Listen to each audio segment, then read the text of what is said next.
That's your job. You can eat plenty, and you're my son. Well, for 4 days, for 3, 4 days, he was doing it. He is going to the there and fill it up and bring it back. The fourth day, he goes, he sees that there are people there. There are children, and they're talking Armenian. And then there is an English teacher, orphans. And they says, "Are you Armenian?" "Yes," he says. "They are all orphans. They are collected all over." So, "Where are you going?" "We are going to Istanbul." "Oh," he says, "my mother, before she died," she says, there on the thing, screamed to me, if you get it, to try to get to Istanbul, your foster father is there. See, he'll take care of you. He remembers that. So he says, that's how I got, he says. And then they told me, "Do you want to go to Istanbul?" "Yes." "All right. Now," he says, "you fill this up." The English teacher is telling them, the orphans, that they have collected, I don't know how, 18, 19 orphans and they're taking them to Istanbul. He says, "Now, come on," he says, you fill this up as though nothing has happened. You take it home. Tomorrow morning, you come early in the morning, come and fill it up and leave it here, and you come with us." So they take him. They take him with them, see?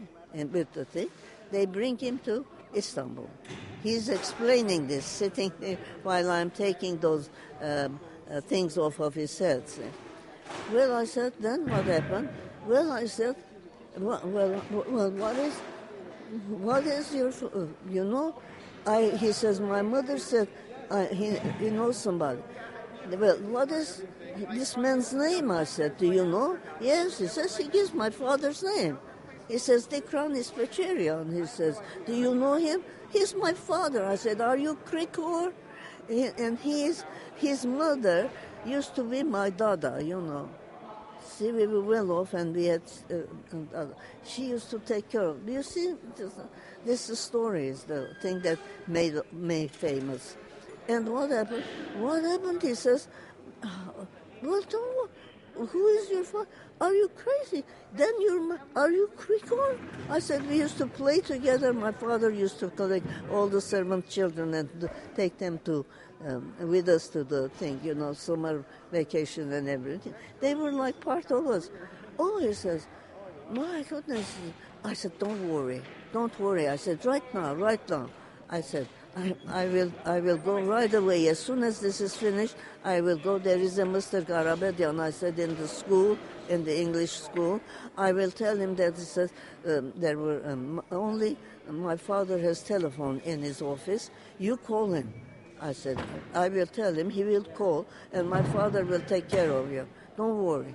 So anyway, right away, I ran out. As soon as we went on, I went to Mr. Garabedian. I said, "Mr. Garabedian, please, we don't have a telephone at home. My father hasn't gone home yet from business. You call up right away my father. Call him his office." He got him. I told him that, "Daddy," I said, I said, "he's here. What are you going to do?" "Don't worry," he says, "I'll take care of him." He says, "I'll take care of him, don't worry." So afterwards I heard that. Tomorrow, I said, "I'll take care of him." My father, they were collecting all the people that had money, their fathers or somebody were giving money to these older children. See, he was 14, 15 years old, money, and they were sending them to France. They were French friends, so that they could get educated there at the orphanage. And then the people,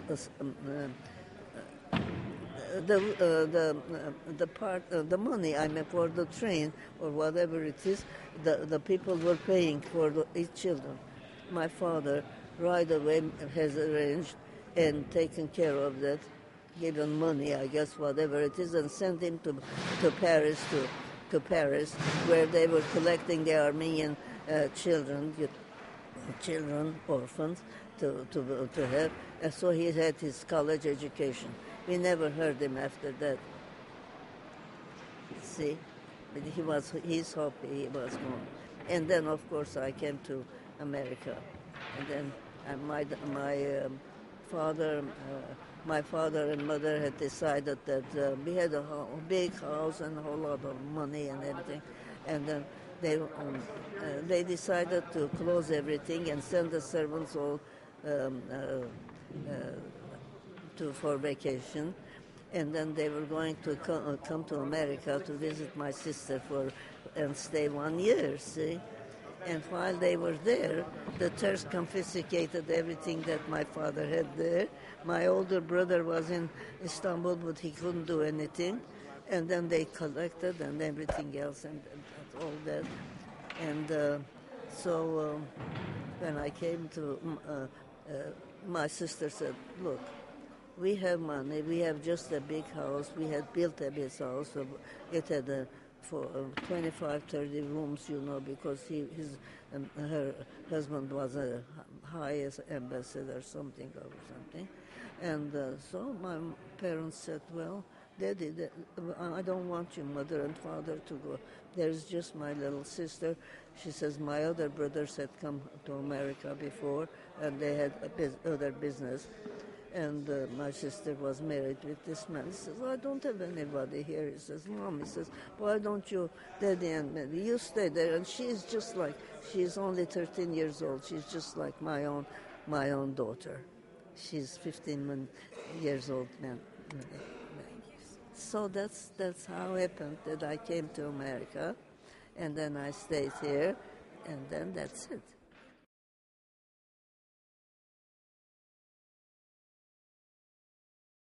I have memories. Well, you have good memories too.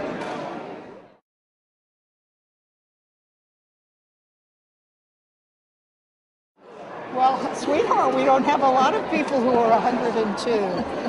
Be happy he's taking the picture.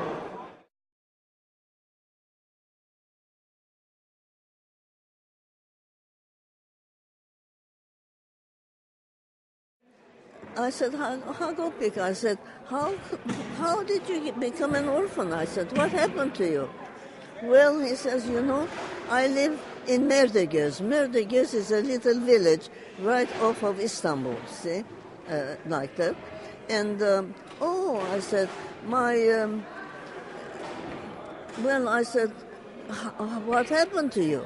Well, he says, one night, he says, my two policemen came, very courteous, very lovely people, both men, Turkish men, and they said, we need you where the soldiers are, he says, and straighten them out.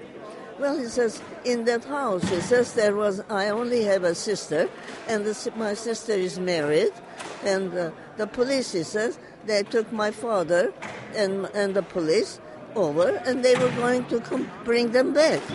Well, they never came back.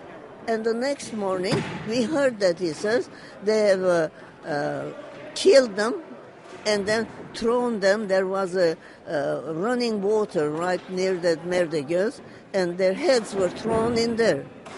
So he says, and then he says, we didn't know anything about it. They didn't come back. And the next morning, the police came again. Get up, leave everything here, leave everything, don't do anything, don't you move over there. Get on the trains, hurry up. The whole Merdegöz people, they got them on the train. They said, come on, we have to go. Leave them. We were scared, says we didn't know anything to do. So we all got on the plane. He says, me, and he says, my sisters and her husband, and my mother, the three of us. He says, my mother, my sister. We got on the train. We're going, he says. My sister was in the family way, all right? And then he says, where are you taking us? He says, that's all right. You don't have to worry. We're going to take you. We left our house, our buildings, everything that we had. That's all right. You don't need those. All of a sudden, something happened to the train. It's not working. And they told us, in front of the trains, there are like some space there that they something happens to the train, they correct the things and they get the people out of the train while they are correcting it. So he says they got us all out of the train and says wait until we until he says we fix this up. So we got out on this little porch or something there, and it's all woods. We are in woods. The train is going through the woods. All of a sudden, says my sister started to, my baby is coming, my baby is coming. He says, one of the soldiers, he says, took a big knife and cut his stomach lock. And she fell down screaming. My mother just went hysterical, says, what are you doing?